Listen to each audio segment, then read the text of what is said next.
Bonjour à tous et à toutes, aujourd'hui nous nous retrouvons les amis pour une nouvelle vidéo consacrée comme vous l'avez vu sur The Last of Us partie 2, la bande-annonce bien sûr, qui est sortie hier voire avant-hier. En tout cas j'espère que vous allez bien, surtout en ce moment même, j'espère que votre famille se porte bien aussi.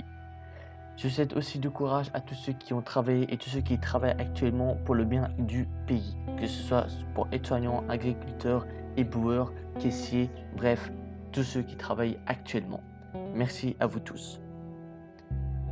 Maintenant, nous allons parler de la bande-annonce The Last of Us partie 2. Nous allons analyser et regarder tout ça ensemble, voire même sortir, comme je viens de le dire, des petites théories. Alors c'est parti, let's go. Maintenant, on regarde. On va voir un peu comment c'est. I know you wish things were different. Ah, déjà la belle voix là.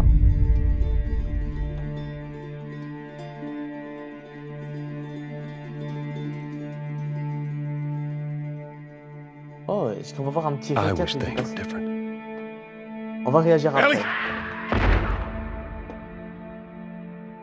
Oh. But they ain't.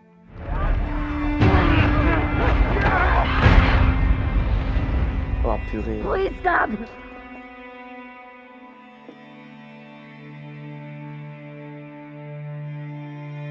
Le duo est de retour, je suis déjà hyper content.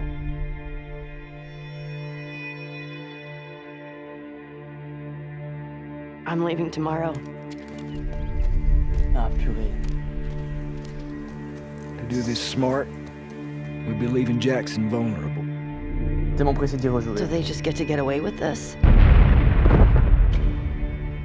How'd you find us? You can't stop this. I want what you want, Ça va être violent, hein, je pense. Hein, le deux. Franchement. but not at any cost.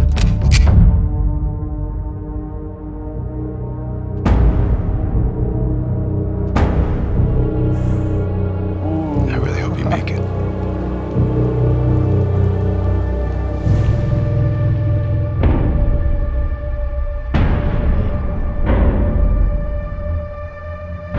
I have to finish it. Le son et tout, et les images, je pense que ça va s'annoncer hyper chaud. There's a ça, cost. le deux. Ça va faire peur.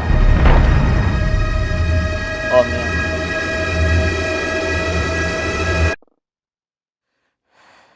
We could have killed you. Maybe you should have.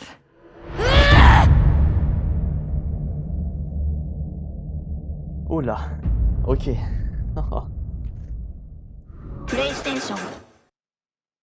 Beaucoup de choses à dire quand même. Hein. Pas mal de choses à dire. Purée quoi. Bon. Pas mal de choses intéressantes dans ce trailer, voire même peut-être beaucoup de choses très intéressantes. J'ai hâte de un très bon point, et ça j'adore. Et on a ressenti, excusez-moi, toutes les émotions qui étaient montrées, enfin du moins personnellement, je trouve, dans ce trailer. On a vu qu'il y avait de la peur, on a vu qu'il y avait de la colère, on a vu qu'il y avait de la tristesse, on a vu qu'il y avait du mépris, on a vu qu'il y avait de la déception, mais surtout, point le plus important je trouve, surtout on a été intrigué devant ce trailer parce qu'on se demande déjà de comment ça va se passer, pourquoi ça s'est passé, et voire même que se passe-t-il entre Ellie et Joel après leur première aventure. Sans plus tarder, nous allons commencer par la première analyse qui est sur Joel et Ellie. Avant de passer à la première analyse, je suis hyper content de vous dire, et je pense que vous êtes aussi hyper content de voir ça, que Joel et Ellie, ce duo fatidique, sont de retour, et ça fait extrêmement plaisir. Après, est-ce qu'ils sont de retour pour toute l'histoire? Est-ce qu'ils sont de retour parmi des flashbacks? Ou est-ce qu'ils sont de retour seulement au début de l'histoire? Ça, on ne sait pas du tout. On verra ça quand on aura le jeu entre les mains et qu'on pourra y jouer. Première et petite analyse, et je trouve que c'est quand même un truc important. Nous voyons que Joel, au moment où il va attaquer l'infecté, enfin abattre l'infecté, nous voyons à ce moment-là que Joel, voilà, est toujours un peu à la défense et à la protection d'Ellie. De ce qu'il ne voulait pas faire dans la première histoire, dans la première aventure, maintenant il le fait comme s'il était le père d'Ellie, il protège Ellie comme sa fille et ça je trouve ça remarquable. Vous allez me dire, oui, on ne remarque pas spécialement ça, c'est simplement une petite partie de vidéo, une petite partie du trailer. Donc comment on peut vraiment remarquer? On voit déjà que les duo sont toujours ensemble, on voit que Joël est toujours beaucoup plus vieux qu'Ellie aussi, est beaucoup plus grande. Donc on voit que voilà, c'est quand même un peu plus loin dans l'histoire, ça c'est sûr, ça, je pense que tout le monde l'a remarqué, c'est sûr à 100%. Mais nous voyons quand même que c'est Joël qui avance pour même mettre un pied sur l'infecté et mettre une balle dans la tête alors qu'il aurait pu aussi laisser Ellie. Je sais que dans l'aventure c'est toujours passé comme ça, Ellie a attaqué certaines personnes, Joël aussi.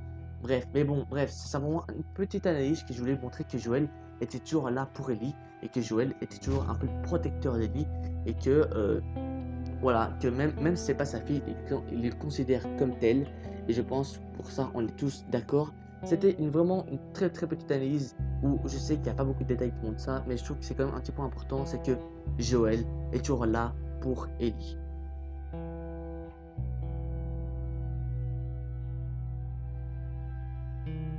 Deuxième analyse, et je trouve la deuxième analyse est comment dire quelque chose assez important dans l'histoire, enfin du moins je trouve personnellement. On a vu la discussion de Joël et Ellie. Bien sûr, on ne sait pas ce qu'ils se sont dit, mais on a vu que c'était quand même quelque chose de très important. Déjà de 1, on a vu que Joël était pas très bien quand il était en train d'annoncer quelque chose à Ellie. De 2, on a vu que Ellie avait été très déçue et était assez triste et était même très surpris de ce que Joël était en train de lui dire actuellement. Donc, ce qui a été dit, on ne le sait pas du tout, on verra ça dans l'histoire. Je pense que ça fait parmi l'histoire, ça c'est sûr et certain. Bref, comme je viens de vous le dire, on verra ça dans l'histoire et ça je pense, c'est sûr et certain. Ils veulent nous montrer qu'il va se passer un truc entre les deux personnages principaux, mais ils ne veulent pas nous dire quoi et ça c'est totalement normal. Ça fera partie de l'histoire de The Last of Us partie 2, du moins je pense.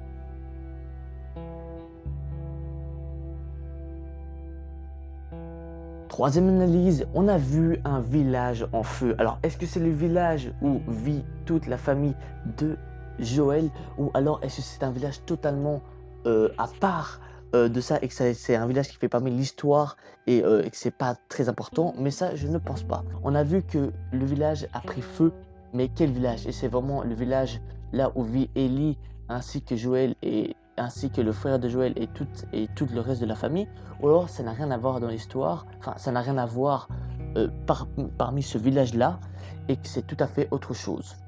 Bref, en tout cas, c'est peut-être à cause de ça aussi que l'histoire risque de commencer. Est-ce qu'il y a eu une vengeance parmi Lily Shaw ou parmi un autre groupe et qui a attaqué le village où étaient Joël et Ellie pour tuer Joël et aussi Ellie?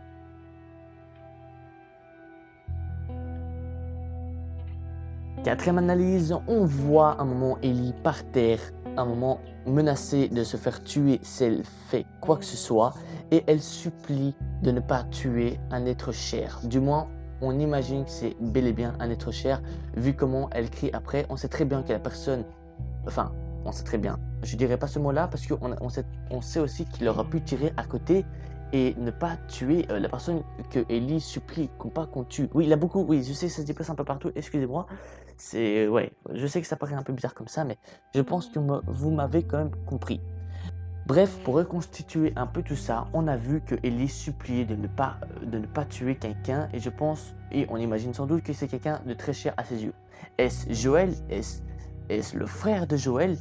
Ou alors est-ce même la copine d'Ellie? Parce qu'à un moment dans l'histoire, on ne voit plus ni Joël, on ne voit plus ni la copine d'Ellie, et on ne voit plus même quiconque. On voit en fait qu'elle est vraiment quasiment toute seule dans l'aventure. Alors donc, est-ce que c'est fait exprès pour pas qu'on se fasse spoiler, pour qu'on se fasse des idées de se dire qui est mort? Parce qu'on n'a pas vu spécialement Joël après l'aventure. Enfin, du moins, je parle bien de cette bande-annonce-là, pas dans une autre bande-annonce.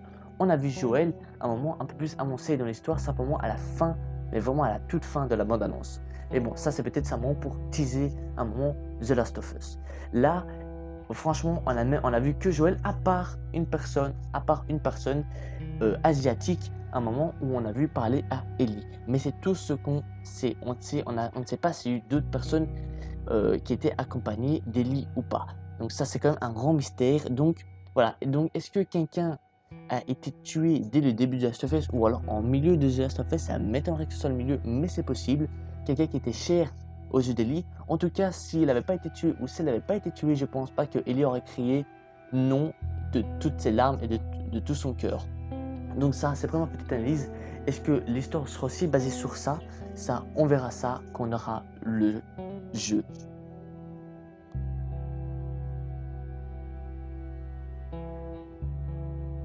Petite et dernière analyse, on a, je pense qu'on a tous remarqué, on a vu des flashbacks. Enfin, je sais pas si c'est spécialement des flashbacks, mais en tout cas, il l'aurait pas mis dans le trailer si c'était pas important et si c'était surtout pas dans The Last of Us partie 2. On a vu Ellie et Joel quand ils étaient comme dans la première aventure, donc quand Ellie avait environ 14 ans, 15 ans. On a vu aussi que Joel était un peu plus jeune aussi à ce moment-là. Bref, dans leur première aventure, on a vu qu'il y avait certaines visions où on les voyait à ce moment-là. Donc, est-ce qu'il y aura des moments qui étaient très importants parmi les ellipses et qui vont ressurgir dans le 2 et qu'on n'a pas su au 1? Donc ça, c'est une grande question. Après, on peut partir après sur plusieurs théories. Mais voilà, je trouve que c'était quand même un truc très intéressant et un truc intéressant quand même à voir et surtout à dire, parce que ça veut dire qu'il y a sans doute des choses qui se sont passées dans le 1 et qui vont ressurgir dans le 2 et c'est peut-être ça même toute l'histoire de la partie 2, un peu la confrontation entre Joel et Ellie, ou alors bien sûr la perte d'un être cher, ou alors les vengeances et eux aussi vont faire leur vengeance. Bref, on ne sait pas, on peut partir dans tous les sens, on peut faire des tas et des tas et des tas de théories. De toute façon, il y a des tas de théories qui sont sorties, il y a des tas de théories qui peuvent être encore créées. Donc voilà, je vais pas aller plus loin parce que sinon on va partir dans les théories et ça risque. Voilà. En tout cas, j'espère que cette vidéo vous aura beaucoup plu, les amis. Je sais que j'étais un peu de gauche à droite, je suis vraiment désolé. J'ai essayé un peu de structurer tout ça, mais c'est pas trop facile parce que voilà. The Last of Us partie 2, il a énormément de théories, j'ai vu pas mal de théories, donc voilà, je suis un peu embrouillé parmi toutes ces théories.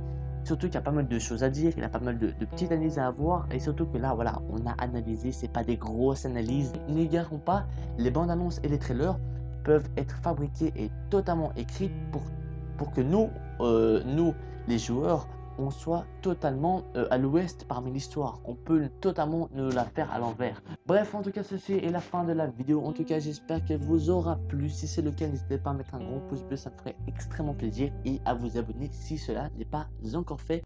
Et dites-moi toutes vos théories, toutes vos analyses que vous avez remarquées, que vous avez vues sur internet. Ce serait extrêmement intéressant de voir ça et de lire ça. Et je répondrai avec énormément de plaisir, bien sûr. Ok les amis, je vous laisse pour une prochaine vidéo sur quoi, je ne sais pas, vous verrez bien, moi aussi je verrai bien. A plus pour une prochaine vidéo, ciao ciao.